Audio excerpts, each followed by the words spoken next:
నిర్ణయాలను కొనసాగిస్తూనే కొత్తగా 6 గ్యారెంటీలు ఏవైతే మేము ఇచ్చినామో ఆర్టీసీ బస్సులలో ఆడబిడ్డలకు ఉచిత ప్రయాణాన్ని 7.5 అధికారాన్ని చేపడితే 48 గంటలు తిరిగే లోపలనే డిసెంబర్ 9 నాడు ఉచిత బస్సు ప్రయాణం ఆడబిడ్డలకు కల్పించడం. ఈ రోజు వరకు ఈ 100 రోజుల్లో 26 కోట్ల మంది మహిళలు ఉచిత బస్సు రవాణా సౌకర్యాన్ని వినియోగించుకున్నారు.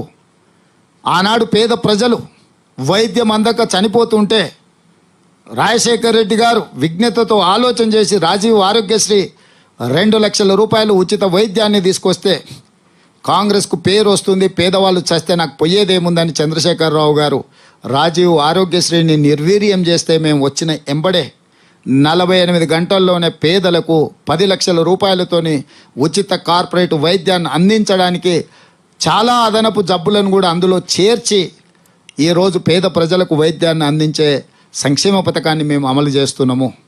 ఇదే కాకుండా ఆనాడు దీపం పథకం ద్వారా ఆడబిడ్డలు కష్టాలలో ఉన్నారు, కన్నీళ్లు పెడుతున్నారు. కట్టెల పొయ్యిలో ఊది ఊది ఆ పొగ గొంతులోకి ఊపిరితిత్తుల్లోకి పోయి క్యాన్సర్ వచ్చి చచ్చిపోతుంటే శ్రీమతి సోనియా గాంధీ గారు యూపీఏ ప్రభుత్వంలో దీపం పథకం ద్వారా గ్యాస్ పొయ్యి సిలిండర్ ఇవ్వడమే కాకుండా 400 రూపాయలకే సిలిండర్ ఇస్తే మోడీ కేసీఆర్ గారు కలిసి 1200 రూపాయలకు పెంచిండ్రు.